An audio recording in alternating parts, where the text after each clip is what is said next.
ओम नमः शिवाय। आपके अपने YouTube चैनल जैमा कंजक में आपका बहुत बहुत स्वागत है। श्री शिव महापुराण की कथाओं को आगे बढ़ाते हुए आज की कथा का आरंभ हम शिवजी का किरात अवतार अध्याय से करेंगे। उम्मीद करती हूँ कथा का पूरा फल लेने के लिए अब कथा को शुरू से लेकर अंत तक जरूर श्रवण करेंगे। ओम नमः शिवाय। नंदीश्वर जी बोले, हे सनंत कुमार जी, अर्जुन महामुनि व्यास जी द्वारा बताई गई विधि से शिव जी की उपासना कर रहे थे। काफी समय तक तपस्या करने के पश्चात उनके तप का तेज बढ़ना आरंभ हुआ और उनका तप और रौद्र रूप धारण करता जा रहा था। अर्जुन ने एक पैर पर खड़े होकर सूर्य की ओर देखते हुए पंचाक्षर मंत्र का जाप करना शुरू किया। उनके तप के प्रभाव से सभी प्राणी, जीव जंतु और देवता दग्ध होने लगे। अर्जुन की इस घोर तपस्या के विषय में दुर्योधन को ज्ञात हुआ। उसने मूक नाम के दैत्य को अर्जुन के पास शुकर का भेष धारण करके भेजा। वे दुष्ट राक्षस अनेक प्रकार की ध्वनि निकालता और वृक्षों को उखाड़ता हुआ अर्जुन के तप के स्थान के निकट पहुंचने लगा। तब अर्जुन का मन एकाएक व्याकुल हो उठा और उन्होंने पलटकर उस कपटी राक्षस को देखा और मन में विचार किया कि जिसे देखकर मन व्याकुल हो वे अवश्य ही हमारा शत्रु होता है। ये विचार मन में आते ही अर्जुन को दुर्योधन का छल कपट याद आ गया।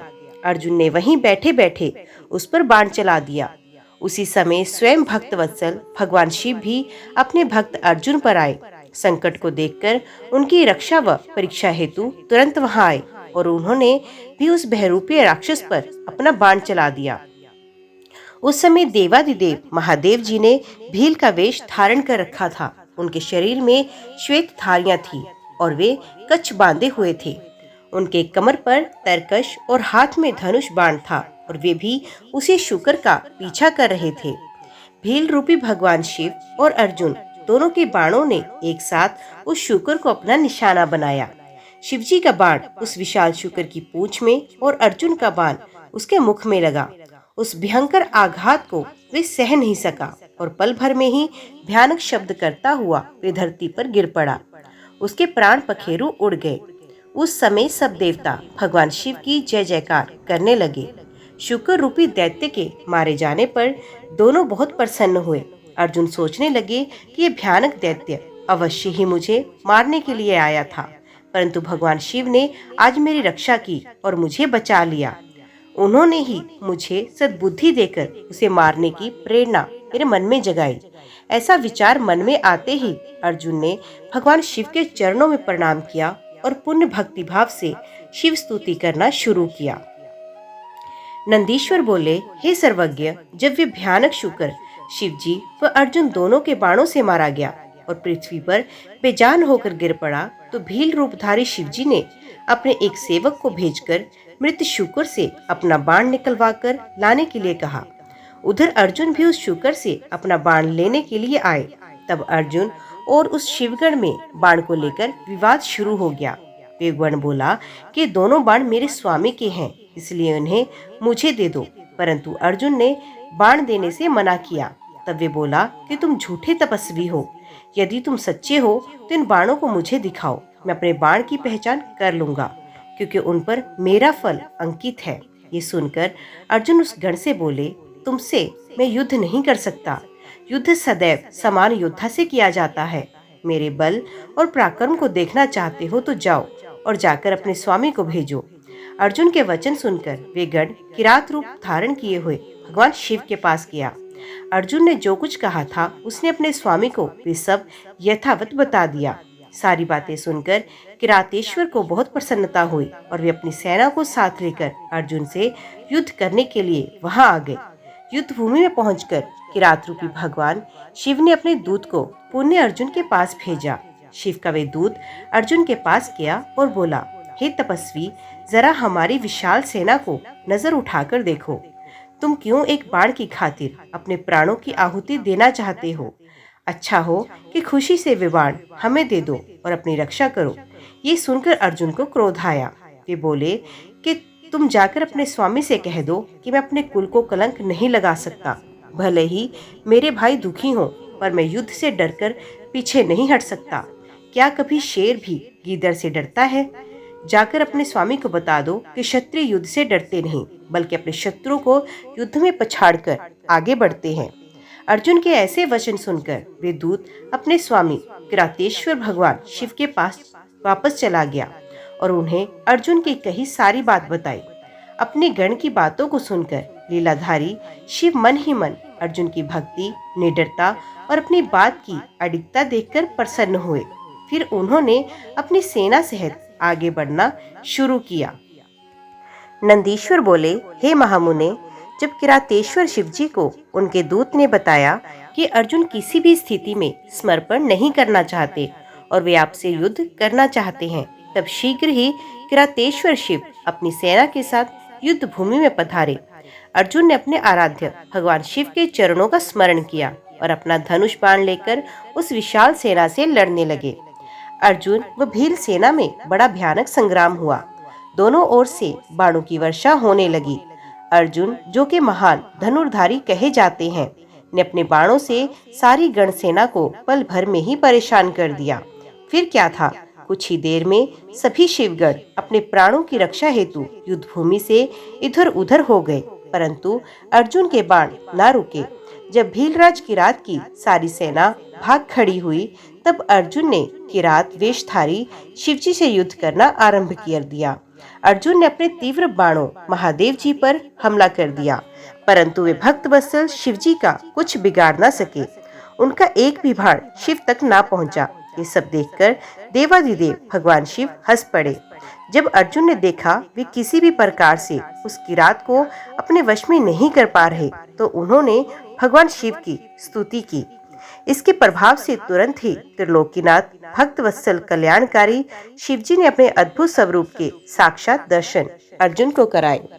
भगवान शिव का परम मनोहारी सुंदर स्वरूप देखकर अर्जुन धन्य हो गए और प्रसन्न होकर पल भर में उन्हें देखते ही रह गए। तब ये जानकर कि वे किरात कोई और नहीं बल्कि स्वयं भगवान शिव हैं, उन्हें अपने युद्ध करने और उनका अपमान करने के कारण बहुत लज्जा महसूस हुई। वे अपने आराध्य के चरणों में गिर पड़े। शिवजी ने उन्हें उठाया और बोले कि अर्जुन, दुखी मत हो। तब अर्जुन हाथ जोड़कर भक्त वत्सल भगवान शिव की स्तुति करने लगा और बोला, हे महादेव जी, आपने इस प्रकार मुझसे रूप बदलकर युद्ध क्यों किया? मैंने आपका भक्त होते हुए भी आपका अपमान किया। स्वामी, मुझे माफ करें और मेरा कल्याण करें। अर्जुन के वचनों से महेश्वर प्रसन्न हुए और बोले, अर्जुन, दुखी मत हो। मेरे द्वारा प्रेरित होने पर ही तुमने युद्ध किया, इसलिए तुम्हारा अपराध नहीं, धर्म है। मैं तुम पर प्रसन्न हूँ। कहो पुत्र, किस कारण से तुमने इतनी घोर तपस्या और साधना की? मैं तुम्हारी इच्छा पूर्ण करने का वचन देता हूँ। शिवजी के ऐसे वचन सुनकर अर्जुन ने शिवजी की स्तुति आरंभ की। अर्जुन बोले, हे देवादिदेव कैलाशपति सदाशिव, मैं आपको नमस्कार करता हूँ। हाथों में डमरू और त्रिशूल धारण करने वाले, गले में मुंडमाला, शरीर पर बागंबर ओढ़े, गले में सांपो, मस्तक पर चंद्रमा, जटाओं में पतित पावनी श्री गंगा को धारण करने वाले कल्याणकारी शिव शंकर को मैं नमस्कार करता हूँ। भगवान, मैं आपका एक छोटा सा भक्त हूँ और आप इस संसार के ईश्वर हैं। भला मैं कैसे आपके गुणों का वर्णन कर सकता हूँ? जिस प्रकार बारिश की बूंदों और आकाश के तारों को नहीं गिना जा सकता, उसी प्रकार आपके गुणों की गणना कर पाना असंभव है। परो प्रभु, मैं आपका दास हूँ, आपकी शरण में आया हूँ। मुझ पर अपनी कृपा दृष्टि सदा बनाए रखें। आप तो अंतर्यामी हैं, अपने भक्तों के विषय में सब कुछ जानते हैं। प्रभु, हम पर आए इस घोर संकट को दूर करें। ये कहकर अर्जुन मस्तक झुकाकर चुपचाप खड़े हो गए। अपने भक्त की स्तुति से हर्षित हो शिव बोले, हे अर्जुन, अपनी सारी चिंताएं त्याग दो। तुम्हारे कुल का कल्याण अवश्य होगा। तुम्हें सब कुछ मिल जाएगा। थोड़ा धैर्य रखो। ये कह शिवजी ने अर्जुन को अमोघ पशुपात अस्त्र शस्त्र प्रदान किए। फिर अर्जुन को युद्ध में विजय पाने और शत्रु का नाश करने का वर प्रदान किया। साथ ही शिवजी ने उनकी सहायता हेतु श्री कृष्ण जी को भी सहयोग करने के लिए कहा। तत्पश्चात अर्जुन को आशीर्वाद देकर शिव वहां से अंतर ध्यान हो गए। शिवजी के जाने के उपरांत अर्जुन भी प्रसन्नता पूर्वक अपने आश्रम को लौट आए और जाकर अपने भाइयों को अपनी तपस्या सिद्धि और वर प्राप्ति के बारे में बताया। जिसे जानकर वे बहुत प्रसन्न हुए। अर्जुन की तपस्या पूर्ण होने के विषय में जानकर श्री कृष्ण उनसे मिलने आए और बोले कि इसीलिए ही मैंने कहा था कि शिव भक्ति सभी कष्टों को दूर करने वाली है। मुझे इस प्रकार मैंने आपको शिव जी के किरात अवतार का वर्णन सुनाया। ये सब कामनाओं को पूर्ण करने वाला है। नंदीश्वर बोले, हे सनंत कुमार जी, अब मैं आपको सर्वव्यापी भगवान शिव के 12 ज्योतिर्लिंगों रूपी अवतारों के बारे में बताता हूँ। सौराष्ट्र में सोमनाथ, श्रीशैल में मल्लिकार्जुन, उज्जैनी में महाकालेश्वर, ओंकार में अपरेश्वर, हिमालय पर केदार, डाकिनी में भीमशंकर, काशी में विश्वनाथ, गोमती तट पर अम्बकेश्वर, चीताभूमि में वैद्यनाथ, दारुकवन में नागेश, सेतुबंध में रामेश्वर तथा शिवालय में खुशमेश्वर नामक 12 अवतार हैं। जो मनुष्य शुद्ध हृदय और भक्ति भावना से इन ज्योतिर्लिंगों का पूजन और दर्शन करता है, उसे परम आनंद की प्राप्ति होती है। वे जो शिवजी के प्रथम ज्योतिर्लिंग सोमनाथ का सच्चे हृदय से पूजन करता है, उसके सभी रोगों जैसे क्षय, कुष्ठ आदि का नाश होता है। उसके सारे पाप धुल जाते हैं और उसे भक्ति व मुक्ति प्राप्त होती है। श्री शैल में स्थित दूसरे ज्योतिर्लिंग मल्लिका अर्जुन के दर्शनों से मनोवांछित फल की प्राप्ति होती है तथा सब दुखों का नाश होता है एवं सुख मिलता है। पुत्र प्राप्ति की इच्छा पूर्ति के लिए इस लिंग की स्तुति की जाती है। उज्जैनी में स्थित तीसरा ज्योतिर्लिंग महाकालेश्वर नाम से जग विख्यात है। अपने एक ब्राह्मण भक्त वेद के आवाहन पर प्रकट होकर शिव ने दूषण नामक असुर का वध किया। तत्पश्चात वही स्थित हो गए, इसलिए इस ज्योतिर्लिंग को महाकालेश्वर कहा गया। इसके दर्शनों से मनुष्य की सारी कामनाएं पूर्ण होती हैं। चौथा ओंकार नामक ज्योतिर्लिंग है। विंध्यगिरि ने भक्ति भाव से विधि पूर्वक पार्थिव लिंग स्थापित किया। विंध्य की भक्ति से प्रसन्न होकर शिव जी उसी लिंग में प्रकट हुए और 2 रूपों में विभक्त हो गए। तभी से ओंकारेश्वर नामक लिंग ओंकार और परमेश्वर नामों से प्रसिद्ध हुआ। इसका दर्शन करने से भक्तों की अभिलाषा पूर्ण होती है। भगवान शिव के 5वें अवतार में के रूप में केदार स्थित केदारेश्वर ज्योतिर्लिंग है। वहाँ श्री हरि के नर नारायण अवतार की प्रार्थना पर वे वहाँ विराजे। उनका ये अवतार समस्त अभीष्टों को प्रदान करने वाला है। शिव जी के 6ठे अवतार का नाम भीम नायक नाम के असुर को मारने के कारण भीमशंकर है। भीम को मारकर शिव जी ने कामरूप देश के राजा सुदीक्षण की रक्षा की थी और उन्हीं की प्रार्थना पर वे डाकिनी में स्थित हो गए। शिव जी का ये अवतार ब्रह्मांड को भोग और मोक्ष देने वाला है। शिव जी का 7वां विश्वेश्वर नामक अवतार काशी में हुआ। इस अवतार की आराधना ब्रह्मा विष्णु भैरव सहित सभी देवता करते हैं। इसको पूजने अथवा इसका नाम जपने वाले मनुष्य कर्म बंधन से छूटकर मोक्ष के भागी होते हैं। चंद्रशेखर भगवान शिव का 8वां अवतार त्र्यंबकम नाम से सुविख्यात है और गोमती नदी के किनारे गौतम ऋषि की प्रार्थना और कामना से हुआ। इस ज्योतिर्लिंग के दर्शन और स्पर्श से सब कामनाएं पूर्ण होती हैं और मृत्यु पश्चात मुक्ति मिलती है। पवित्र पावनी गंगा गौतम ऋषि के स्नेहवश गौतमी के नाम से प्रवाहित हुई।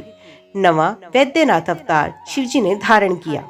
अनेक लीलाएं करने वाले त्रिलोकीनाथ भगवान शिव रावण के लिए आविर्भूत हुए और चीताभूमि में ज्योतिर्लिंग रूप में स्थित होकर वैद्यनाथेश्वर नाम से प्रसिद्ध हुए। उनके दर्शनों भोग और मोक्ष की प्राप्ति होती है। भगवान शिव का 10वां नागेश्वर अवतार अयोध्या में हुआ। इस अवतार में शिवजी ने दारुक नामक असुर को मारकर अपने एक वैश्य भक्त सुप्रिय की रक्षा की। शिवजी के इस लिंग का दर्शन और पूजन करने से महापातकों का समूह नष्ट होता है। देवाधिदेव महादेव जी का 11वां अवतार सेतुबंध में रामेश्वर अवतार कहलाता है। सीता जी को वापस लाने के लिए लंका जाते समय समुद्र तट पर श्री रामचंद्र जी ने इस लिंग को स्थापित कर भगवान शिव की आराधना अर्चना की। उनकी प्रार्थना पर शिव जी उस ज्योतिर्लिंग में स्थित हुए। रामेश्वर लिंग को गंगा जल से स्नान कराने वाले मनुष्य को जीवन के बंधनों से मुक्ति मिलती है। उसे परम दिव्य ज्ञान की प्राप्ति होती है। ये ज्योतिर्लिंग भोग तथा मुक्ति प्रदान करने वाला है। इसका पूजन देव दुर्लभ केवल्य मोक्ष प्रदान करता है। इसी प्रकार शिव जी का खुशमेश्वर नामक 12वां अवतार हुआ, जिसमें उन्होंने अपने प्रिय भक्त खुशमा को आनंदित किया। दक्षिण दिशा में देवलोक के निकट शिव जी सरोवर में प्रकट हुए। खुशमा ने अपने पुत्र को पुनर्जीवित करने हेतु शिव जी की तपस्या की। तब उसकी भक्ति से प्रसन्न होकर महादेव जी ने उसके पुत्र को जीवित किया एवं उसकी प्रार्थना पर वही ज्योतिर्लिंग के रूप में स्थित होकर खुशमेश्वर नाम से विख्यात हुए। इस शिवलिंग का भक्ति पूर्वक पूजन करने से मनुष्य इस लोक में सुखों को भोगकर अंत में मोक्ष प्राप्त करते हैं। हे महामुने, इस प्रकार मैंने त्रिलोकीनाथ देवादिदेव शिव जी के 12 दिव्य ज्योतिर्लिंगों का वर्णन आपसे किया। शिव जी के ये दिव्य 12 अवतारों वाली ज्योतिर्लिंग कथा को जो मनुष्य शांतचित और श्रद्धा भाव से पढ़ता या सुनता है, उसे सब पापों से छुटकर भोग व मोक्ष की प्राप्ति होती है। ये 100 अवतारों की शतरुद्र नामक संहिता सब कामनाओं को पूरा करने वाली है। इस कथा को मन लगाकर पढ़ने या सुनने से सभी लालसाएं और कामनाएं पूर्ण होती हैं और सांसारिक बंधनों से मुक्ति मिलती है। निर्विकार होते हुए भी जो अपनी माया से विराट विश्व की आकार धारण करते हैं, स्वर्ग और मोक्ष जिनकी कृपा से वैभव माने जाते हैं, जिन्हें मुनिजन सदा अपने हृदय में अद्वितीय आत्म ज्ञानानंद रूप में देखते हैं, उन दिव्य तेज से संपन्न भगवान शिव शंकर, जिनका आधा शरीर शैलराज पुत्री देवी पार्वती से सुशोभित है, उन्हें सदैव मेरा नमस्कार है। जिसकी कृपापूर्ण चितवन सुंदर है, जिनका मुख सदैव मंद मुस्कान की छटा से मनोहर है, चंद्रमा की कलाएं जिनके स्वरूप को निर्मल उज्जवल करती हैं, जो त्रितापों को शांत करते हैं, जिनका स्वरूप सच्चिन में एवं परमानंद रूप से प्रकाशित होता है, जो सदा गिरजा नंदनी पार्वती के साथ विराजते हैं, वे शिव नामक तेजपुंज सबका मंगल करे। मुनियों ने सूत जी से कहा, हे सूत जी, आपने लोकहित की कामना से भगवान शिव की परम पवित्र अनेक कथाएं सुनाई हैं। शिव जी के महात्म्य की कथा रूपी अमृत का पान करते करते भला कौन पुरुष तृप्त हो सकता है। मुने, आप इस जगत के मंगल के लिए पृथ्वी के तीर्थ स्थानों में श्रेष्ठ व प्रसिद्ध शिवलिंगों की कथा का वर्णन करें। मुनियों के प्रश्नों को सुनकर महाज्ञानी सूत जी बोले, हे ऋषियों, आपने संसार के हित की कामना से बड़ा सुंदर प्रश्न किया। आपकी भगवान शिव में अगाध भक्ति और उनकी कथा में महान रुचि है। आपकी इच्छा के अनुसार मैं आपको शिव जी की उत्तम कथा सुनाता हूँ। भगवान शिव के लिंगों की गणना तो असंभव है। उनके असंख्य लिंग पूरे ब्रह्मांड में फैले हुए हैं। अब मैं आपको मुख्य लिंगों की कथा सुनाता हूँ। सौराष्ट्र में सोमनाथ जी, श्रीशैल में मल्लिकार्जुन, उज्जैन में महाकालेश्वर, ओंकार जी में परमेश्वर, हिमालय पर्वत पर केदार, डाकिनी देश में भीमशंकर, काशी में विश्वनाथ जी, गोमती नदी के तट पर त्र्यंबकेश्वर, सेतुबंध में रामेश्वर एवं शिवालय में खुशमेश्वर नामक 12 ज्योतिर्लिंग विद्यमान हैं। जो मनुष्य प्रातः उठकर इन 12 ज्योतिर्लिंगों का स्मरण कर पूजन व उपासना करता है, उनके सभी पाप नष्ट हो जाते हैं और सभी कामनाएं एवं मनोरथ सिद्ध हो जाते हैं। इन ज्योतिर्लिंगों पर चढ़ा हुआ नैवेद्य का प्रसाद ग्रहण करने से मनुष्य की सभी पाप नष्ट हो जाते हैं तथा समस्त भोगों को भोगकर वे मोक्ष को प्राप्त करता है। निम्न जाति का कोई व्यक्ति यदि किसी लिंग का दर्शन कर ले तो उच्च कुल में जन्म लेता है। इन 12 ज्योतिर्लिंगों की महिमा का वर्णन स्वयं ब्रह्मा जी, श्री हरि विष्णु तथा अन्य देवता भी नहीं कर सकते। धरती और समुद्र के मिलने वाले स्थान पर सोमेश्वर जी का अन्नकेश नामक लिंग है। मल्लिकार्जुन से प्रकट रुद्रेश्वर नामक उपलिंग जग प्रसिद्ध है और भृगु में स्थित है। नर्मदा नदी के तट पर स्थित महाकाल शिवलिंग का दुग्धेश नामक उपलिंग है, जो सुख देने वाला है। इसी प्रकार ओंकारेश्वर का उपलिंग कर्दमेश्वर नाम से बिंदु सरोवर के तट पर है। केदारेश्वर का उपलिंग भूतेश्वर नाम से यमुना नदी के तट पर है। ये पापों का नाश करता है। भीमेश्वर उपलिंग भीमशंकर नामक ज्योतिर्लिंग का है, जो सहब पर्वत पर स्थित है। नागेश्वर का उपलिंग मल्लिका सरस्वती तट पर भूतेश्वर नाम से स्थित है। रामेश्वर में खुशमेश्वर लिंग के उपलिंग के रूप में व्याघ्रेश्वर लिंग स्थित है। इस प्रकार मैंने आपको 12 ज्योतिर्लिंगों और उपलिंगों के बारे में बताया। इनके दर्शन से समस्त मनोरथ सिद्ध हो जाते हैं। सूत जी बोले, हे ऋषियों, पतित पावनी भागीरथी श्री गंगा जी के तट पर मुक्तिदात्री काशी नगरी स्थित है, जिसमें भगवान शिव निवास करते हैं। यहीं पर कृतिका बासेश्वर शिवलिंग स्थित है, जो सब भक्तों की कामनाओं को पूर्ण कर उन्हें मुक्ति प्रदान करता है। यहीं तिल भांडेश्वर, दशाश्वमेश, गंगासागर, संगमेश्वर आदि अनेक शिवलिंग स्थित हैं। कोशकी नदी के पास भूतेश्वर और नारेश्वर लिंग स्थित हैं। उत्तर प्रदेश में स्थित नाथेश्वर एवं दुतेश्वर नामक लिंग सभी मनोरथ को पूरा करने वाले हैं।